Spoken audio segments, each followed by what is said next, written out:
गुरुजी primary education YouTube channel में आप सभी शिक्षक बंधुओं एवं शिक्षिका बहनों का एक बार फिर से स्वागत है। यह वीडियो ध्यानाकर्षण मॉड्यूल का भाग 3 है। इस वीडियो में हमने भाग 3 के अंतर्गत आने वाले बिंदुओं को बताया है। पहला है, पहले आगे बढ़ने से पहले ये देख लेते हैं कि भाग 3 में कौन से बिंदु बताए गए हैं।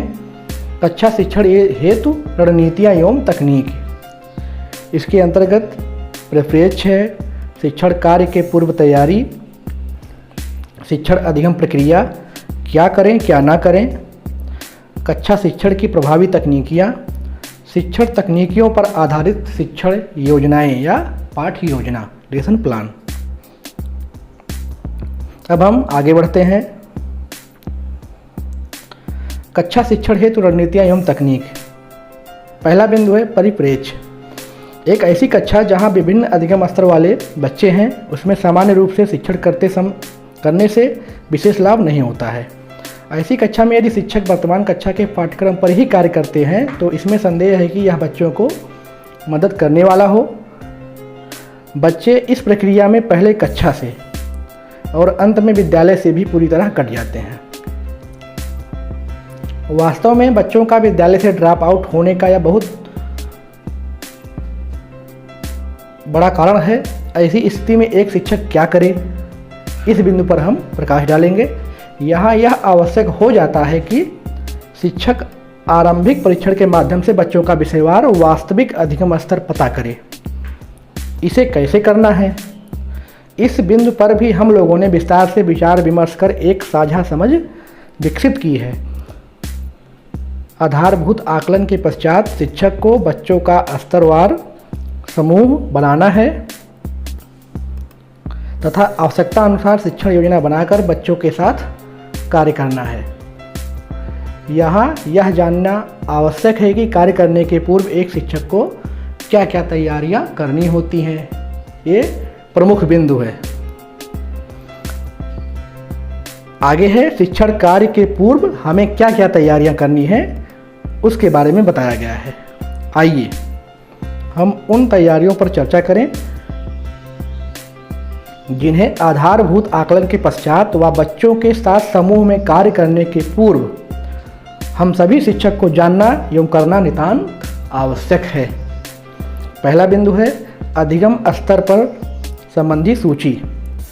आरंभिक आकलन के बाद प्रत्येक बच्चे के अधिगम स्तर पर संप्राप्त संबंधी एक सूची आपके पास होनी चाहिए, जिसमें यह स्पष्ट हो कि बच्चे ने किस लर्निंग आउटकम को प्राप्त कर लिया है तथा किन लर्निंग आउटकम पर उसके साथ और कार्य करने की आवश्यकता है, यानी वह शैक्षिक संप्राप्ति के किस स्तर पर है। इसके लिए परिशिष्ट 2 में दिए गए प्रारूप का प्रयोग करेंगे। समूह निर्धारण। अब अधिगम संप्राप्ति को ध्यान में रखते हुए बच्चों का समूह निर्धारण कर लें। तीसरा, लर्निंग आउटकम की सूची। जिन लर्निंग आउटकम पर सीखने में अंतर के कारण कार्य करना है, उनकी एक क्रमवार सूची बना लें। यह सूची प्रत्येक विषय के लिए पृथक पृथक होगी। और चौथा है समय सारणी, जो बहुत ही महत्वपूर्ण बिंदु है। ध्यानाकर्षण शिविर के लिए सत्र के प्रारंभ में आरंभिक परीक्षण के पश्चात कार्य करने के लिए 50 दिनों की समय सारणी टाइम टेबल परिशिष्ट 5 में, जो कि पीछे भाग 2 वाले वीडियो में बताया गया है, वो बनाना है हमको। प्रधानाध्यापक इसे समस्त शिक्षकों से साझा कर लें। इन 50 दिनों में चिन्हित लर्निंग आउटकम पर ध्यानाकर्षण तकनीकों द्वारा ही कार्य करेंगे, यानी लर्निंग आउटकम पर ध्यानाकर्षण तकनीकों द्वारा ही शिक्षण कार्य किया जाएगा।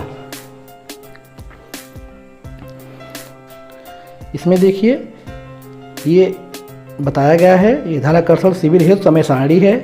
इसमें समूह बांटा गया है 3 समूह में, जो भाग 2 वाली वीडियो में बताया गया था। समूह ए, समूह बी, समूह सी। प्रार्थना सभा है 7:30 से 8 बजे तक। प्रथम वादन 8 से 9 बजे। इसमें हर समूह का अलग अलग विषय है।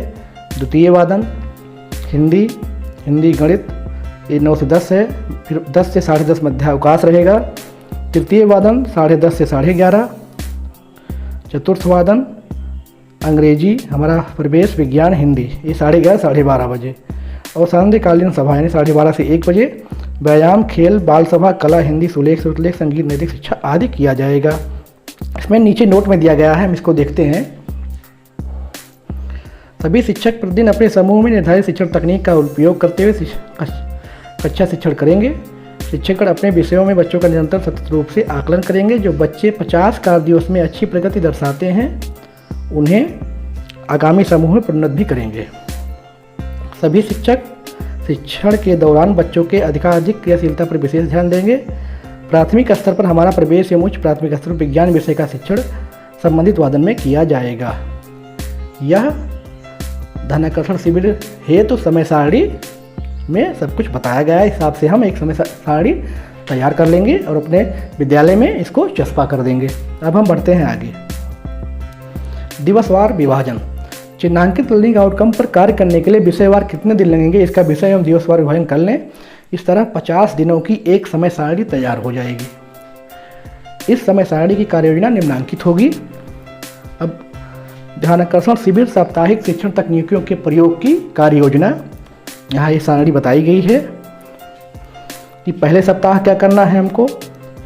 यहाँ देखिए दिया अवधि, कक्षा शिक्षण के लिए चयनित तकनीक, लर्निंग आउटकम। पहले सप्ताह हमको कौन सी तकनीक अपनानी है, द्वितीय सप्ताह कौन सी तकनीक अपनानी है, तृतीय सप्ताह, इसी तरह चतुर्थ सप्ताह, पंचम सप्ताह, षष्ठम सप्ताह और सप्तम सप्ताह। इस प्रकार 50 दिन में हमें अलग अलग शैक्षिक तकनीक से पढ़ाना है या शिक्षण कार्य करना है। इसे आगे हर तकनीक के बारे में पूरा बताया जाएगा। इसमें एक नोट दिया गया है। प्रत्येक सप्ताह सभी शिक्षक समूह की आवश्यकताओं के आधार पर लर्निंग आउटकम का चयन करेंगे, उनकी वरीयता का क्रमबद्ध रूप में ध्यान रखेंगे तथा उनका पाठ्य पुस्तकों, कार्य पुस्तिका तथा अन्य सामग्री से सहसंबंध अवश्य बनाए रखेंगे। इसमें दूसरा पॉइंट है, प्रत्येक सप्ताह सभी शिक्षक अपने कक्षा शिक्षण के लिए 3-4 शैक्षिक तकनीकियों को मुख्य फोकस में रखते हुए कार्य करेंगे। कुछ तकनीकियों जैसे बैठक व्यवस्था, रोचक प्रस्तावना, प्रश्न पूछना, TLM का उपयोग आदि की पुनरावृत्ति अवश्य होगी। अब आता है शिक्षण योजना। जिन लर्निंग आउटकम पर कार्य करना है उन पर आप अपनी शिक्षण योजना बना लें। शिक्षण योजना बनाते समय उन समस्त तरीकों, शिक्षण योजना माने पाठ्य योजना, हमें क्या पढ़ाना है। शिक्षण योजना बनाते समय उन समस्त तरीकों को अवश्य ध्यान में रखें जो कक्षा को रोचक तथा उपयोगी बनाते हैं। ऐसे में कई तरीकों का विवरण आगे दिया गया है। आप और भी तरीकों का प्रयोग कर सकते हैं जिनसे बच्चों की अधिगम में वृद्धि हो। शिक्षण अधिगम सामग्री की उपलब्धता यानी TLM की बहुत आवश्यकता है। शिक्षण योजना के अनुसार आवश्यक शिक्षण अधिगम सामग्री TLM को जुटा लें जिससे शिक्षण कार्य रोचक व प्रभावी हो जाए। फिर आगे है शिक्षण अधिगम प्रक्रिया। उपयुक्त तैयारी के बाद सबसे महत्वपूर्ण चरण शिक्षण अधिगम प्रक्रिया का क्रियान्वयन है। हम इसको क्रियान्वित कैसे करेंगे। यदि हम इस पूरी प्रक्रिया का ईमानदारी से क्रियान्वयन कर लेते हैं तो यकीन मानिए यह हमारी तरफ से बच्चों के कक्षानुसार अधिगम स्तर को प्राप्त करने में महत्वपूर्ण योगदान होगा। इसके लिए यह महत्वपूर्ण है कि हम प्रभावी शिक्षण के विभिन्न तरीकों पर अपनी स्पष्ट और व्यापक समझ बनाएं। फिर है बैठक व्यवस्था। कक्षा में बच्चों को इस तरह बैठाएं कि आपकी नज़र सभी बच्चों पर रहे। आप यह देख पाएँ कि आपकी कक्षा में प्रत्येक बच्चा क्या कर रहा है। इसके लिए कुछ सुझाव नीचे दिए गए हैं। बैठक व्यवस्था गतिविधि के अनुरूप होनी चाहिए। इसे अर्धचंद्राकार या गोले में बैठाना चाहिए। हमें छोटे छोटे समूह में बैठाना चाहिए।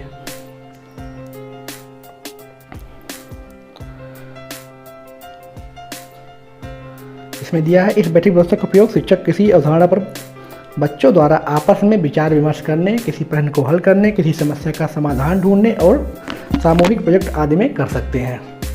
छोटे छोटे समूहों को बांटना। शिक्षक इस बात का ध्यान रखें कि बैठक व्यवस्था ऐसी हो जिसमें सभी बच्चे, चाहे वे किसी भी सामाजिक या धार्मिक समुदाय के क्यों ना हो, आपस में घुल मिलकर बैठें। इसमें लड़कियों तथा दिव्यांग बच्चों का विशेष ध्यान रखना है। यह भी ध्यान रखें कि स्तरवार समूह इस प्रकार से बैठें कि अन्य समूहों को उनके कार्यों या बातचीत से व्यवधान ना हो। हर समूह को इस हिसाब से बैठाना है कि एक दूसरे को उससे कोई इफेक्ट ना पड़े। समूह बनाते समय यह ध्यान रखें कि सभी एक समान अधिगम स्तर वाले बच्चे एक साथ हों। आप आवश्यकता अनुसार मिश्रित समूह बनाकर भी उन्हें बैठा सकते हैं। बैठक व्यवस्था ऐसी हो जिसमें बच्चे व शिक्षक कक्षा में कहीं भी आसानी से आ जा सकें तथा ब्लैक बोर्ड व अन्य सामग्री स्पष्ट रूप से दिखाई दे तथा उनकी पहुंच में भी हो। ये हमें विशेष ध्यान देना है। अब आगे है हमें शिक्षण अधिगम प्रक्रिया में क्या करना है और क्या नहीं करना है। शिक्षण अधिगम प्रक्रिया के दौरान कुछ ऐसी बातें हैं जिनका हमें प्रत्येक परिस्थिति में ध्यान रखना है। इनमें से कुछ ऐसी बातें हैं जिन्हें हमें करना है, तो कुछ ऐसी बातें हैं जिन्हें हमें किसी भी हालत में नहीं करना है। अब पहला है क्या करें।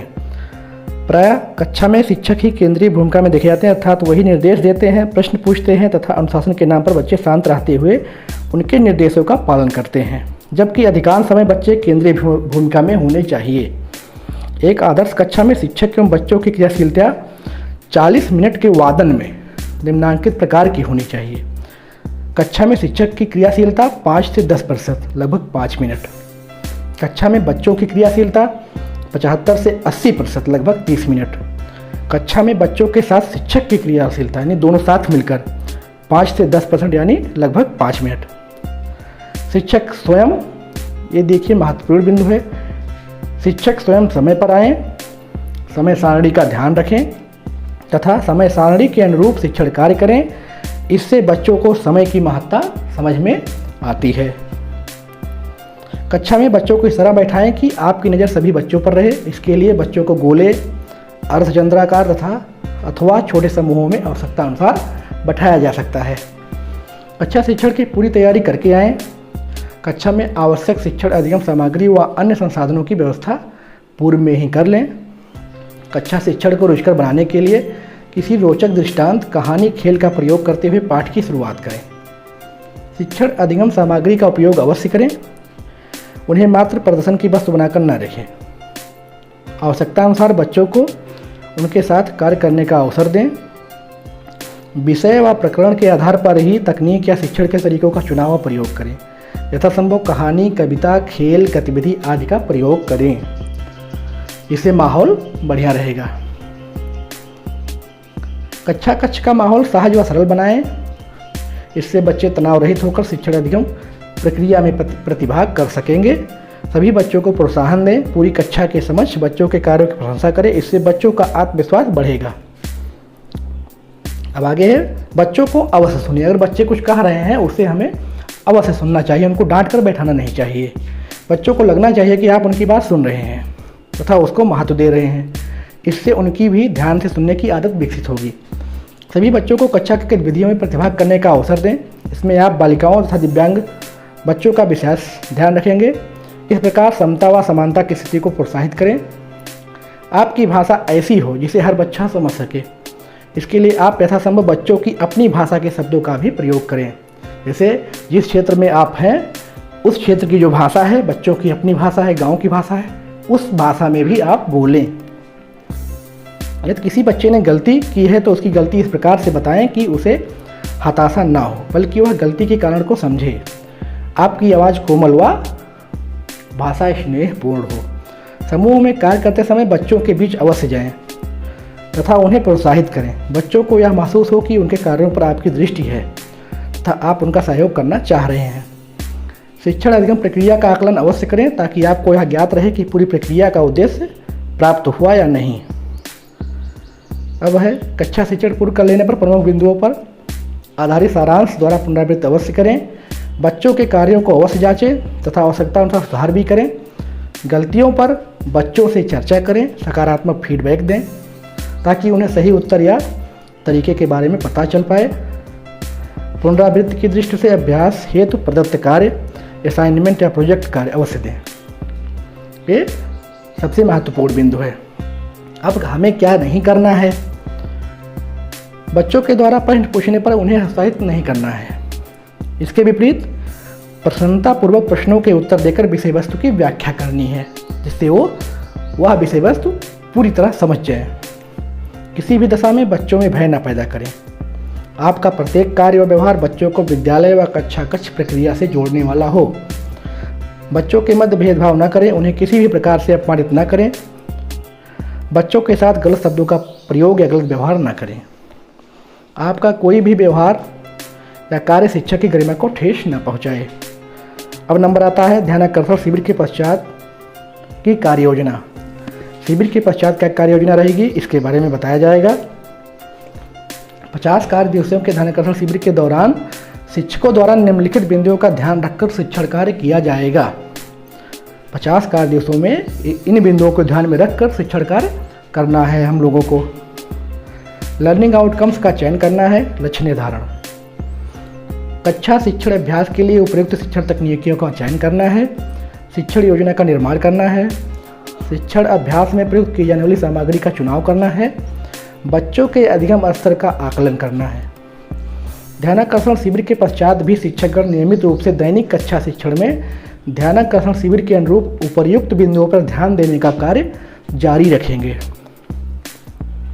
दैनिक कक्षा शिक्षण अभ्यास में लर्निंग आउटकम को लक्ष्य मानकर शिक्षण योजना के अनुरूप शिक्षण तकनीकियों का उपयोग निरंतरता के साथ किया जाना आवश्यक है।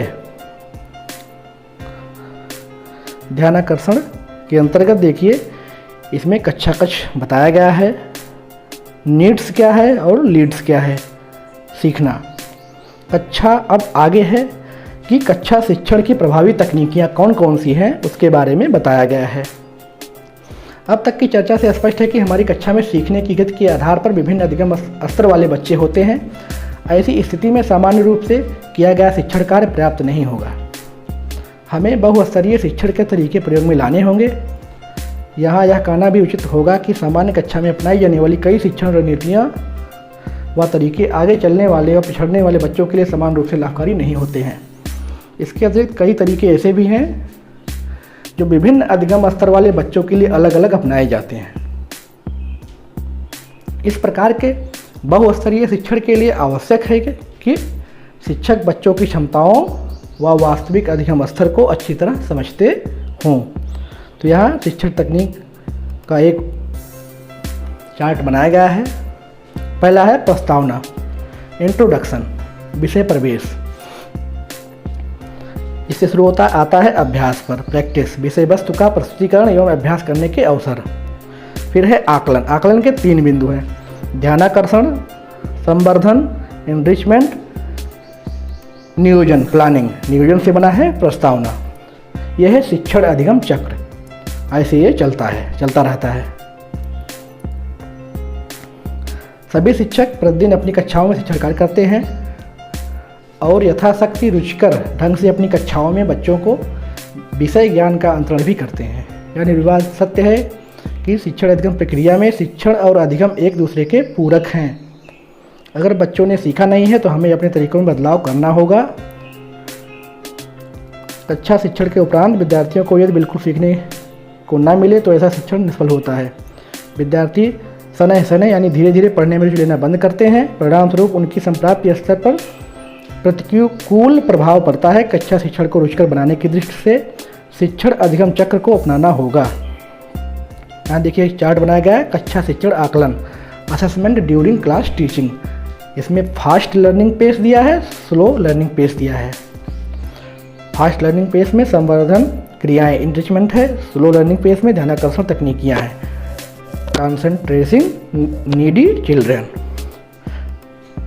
उपर्युक्त शिक्षण अधिगम चक्र से स्पष्ट है कि प्रभावी कक्षा शिक्षण के लिए हम सभी शिक्षकों को रोचक प्रस्तावना के माध्यम से विषय प्रवेश करना चाहिए। अब हम आते हैं इस बिंदु पर।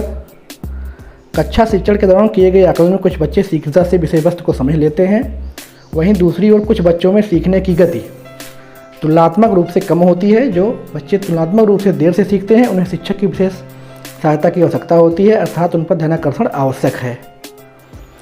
शिक्षक शिक्षण तकनीकों में बदलाव करते हुए ऐसे बच्चों को विषय वस्तु स्पष्ट करते हैं।